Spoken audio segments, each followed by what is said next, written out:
Warning, flammable. This video is for informational purposes only. Use at your own risk. Working with appliances is dangerous.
Okay, so we got it all drained.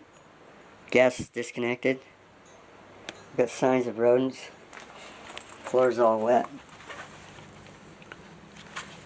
Ideally, we want to take a dehumidifier in here, vacuum it up, all that kind of good stuff.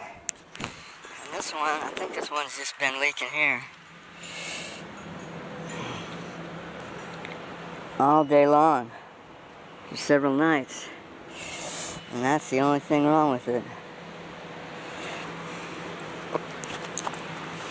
Too bad. Well, they covered it. Ace covered it, so. No signs of leaks under here. Something here. Where's that dripping down from? All through the top, looks like. On this. Oh, he had a pan there, catching a little drip from the loop in the feed line. Okay, it's a new one. Okay, we got a tight squeeze here. Between that, I should have put a Y over here. I should have put a elbow and a splitter. I think would be most ideal for that gas setup because it's basically bumped up against there. And then the pressure relief. It's not going to line up because otherwise I may have to get a new gas line to make it longer. So 6 of one, half dozen the other, right? So this is the special pipe thread sealant for gas. It's yellow. So don't use the white, use the yellow, right? When you got it. And this little cap, safety cap, whatever, dust cap. These are the newer style valves. They got the diagnostics, if your light's blinking, all that. Head back to work. Okay, so these fittings here, especially if you're going to use the same ones, these are not too bad. What I do is I'll goop the thread first, and then I'll put tape over it.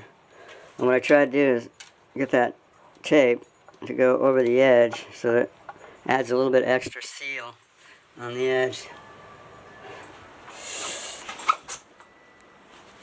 Okay, so we got the Ace pipe thread compound, and we put the compound on. I'm going to put a little bit of extra compound on the end of that, and then I put it on here and I put tape over it, and then I'm going to put a little bit of extra compound here.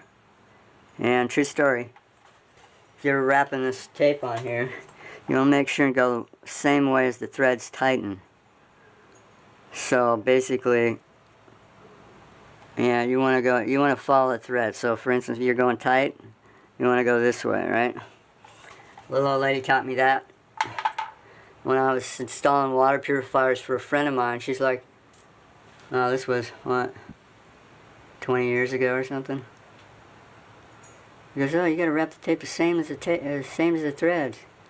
I'm like, well, I never had any problem, but okay. And then I find out it's all required right now, you know? So, it's the way to do it. Okay. So, that one there I had to tighten pretty tight. You open the valve and let the water come into the tank. Usually you can hear it up here. We have the gas line on. It's all secure. Just gotta wait, prime this thing. Make sure it's not gonna leak. Should be good, right?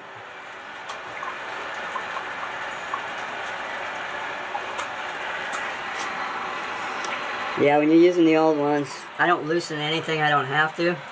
I didn't have to loosen that one, so I just left it there. You start loosening things you don't have to, you're making extra work for yourself, right?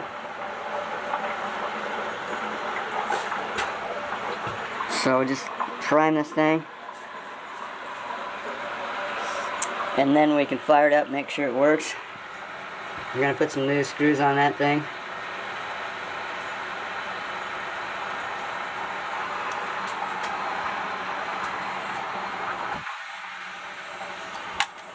That one there I may have to tighten up. I thought I saw a bubble.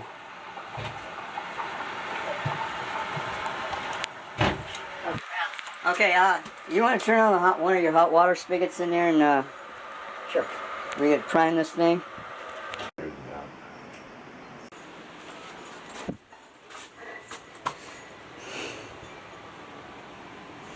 Okay, I don't see any leaks. I just need to fire it up and then put your dryer back in. I just spill a little bit because I don't like to over tighten them at all. You know, if you over tighten them, then you can break the seal, the rubbers in there and stuff. So I tighten them down gradually. But you can see basically no leaks. Yeah. That's just sweat. Yeah, well, yeah, I like I said, I tighten them down gradually. Still got a little bit. Just wipe that off and let it dry or something for a minute. Just coming out there. Yeah, it was. Like I said, these fittings, I hate to over tighten because you over tighten them, then yeah. So I tighten them down gradually. Is what I usually do. So yeah, it's on. It's full pressure right now. But we'll watch it for a little while, and while I fire this thing up.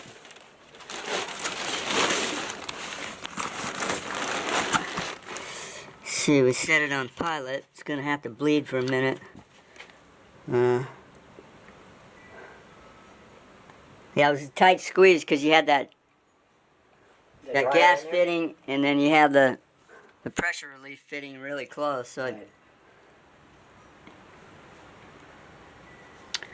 so let's see. We push the pilot, and then the sparker.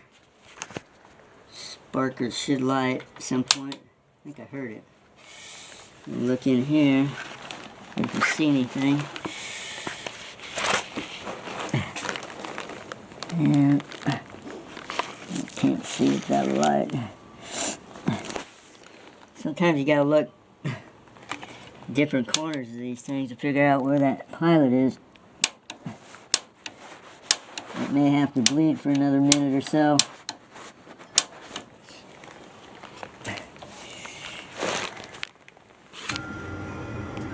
Okay. So we got fire in the hole. It's normal. Blinking light is normal.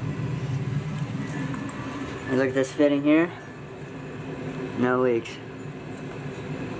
Slight possibility it may drip as it heats up, but at this point there's no leaks. Look at this fitting here.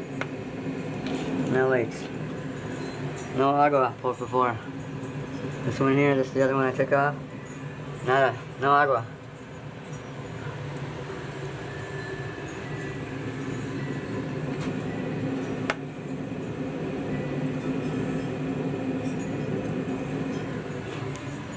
And voila! Another job well done, right? Look at the storm coming, guys. Be careful out there. Okay, I'm gonna look at it. It's been like, what, 5 minutes into heating. I actually had to tighten that one up a little bit.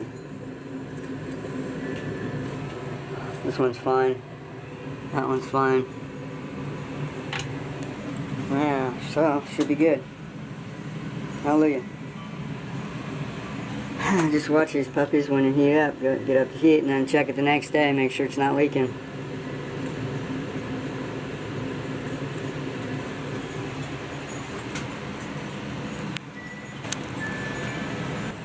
Okay, last and final check. It's been heating for probably maybe 10 minutes. Don't smell any gas. We got our dryer hooked up. It's kind of a precarious situation here, but it's all hooked up and should be fine. I gotta plug it in. And see that well. Will it plug in without that extension? If you don't need an extension, it's basically using more electricity. It's a pretty tight one without that cord. Anyway, thanks for watching, guys.